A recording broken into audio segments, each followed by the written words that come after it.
صحیح مسلم کی روایت ہے کہ نبی کریم صلی اللہ علیہ وسلم نے صحابہ کرام سے پوچھا، الا ادلکم علی ما یمحو اللہ بہ الخطایا ویرفع بہ الدرجات، کیا میں تمہیں وہ اعمال نہ بتاؤں جن کی برکت سے اللہ تعالی گناہوں کو مٹاتے اور جنت میں درجوں کو بلند کرتے ہیں؟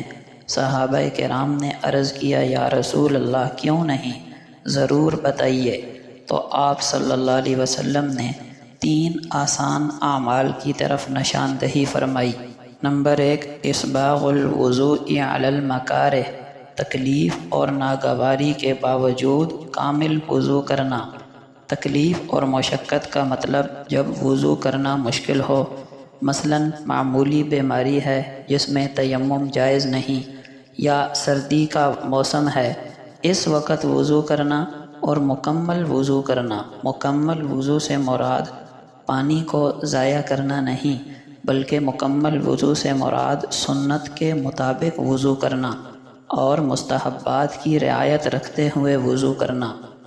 دوسرا عمل آپ نے بتایا، کثرت الخطا الی المساجد، مسجدوں کی طرف کثرت سے چل کر جانا۔ اس جملے میں 2 چیزوں کی طرف اشارہ ہے، ایک تو 5 نمازیں مسجد میں باجماعت نماز کے ساتھ ادا کی جائیں، اور نماز کے علاوہ بھی مسجد میں آنا جانا لگا رہے، دین سیکھنے کے لیے، دین سکھانے کے لیے، کسی عالم سے کوئی مسئلہ پوچھنے کے لیے، درس قرآن، درس حدیث میں شرکت کے لیے نمازوں کے علاوہ بھی مسجد سے تعلق ہو۔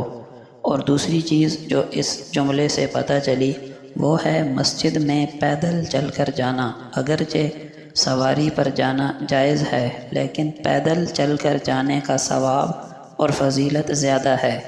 تیسری چیز فرمائی، وَانتظار الصلاۃ بعد الصلاۃ، ایک نماز کے بعد دوسری نماز کا انتظار کرنا۔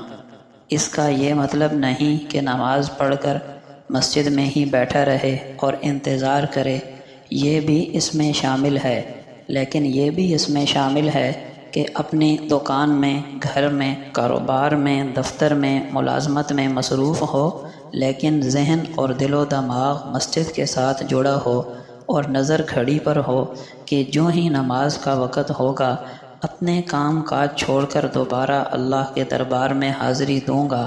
یہ بھی ایک نماز کے بعد دوسرے نماز کے انتظار میں شامل ہے۔ یہ 3 وہ اعمال ہیں، اللہ پاک گناہوں کو معاف فرماتے ہیں اور جنت میں درجوں کو بلند فرماتے ہیں۔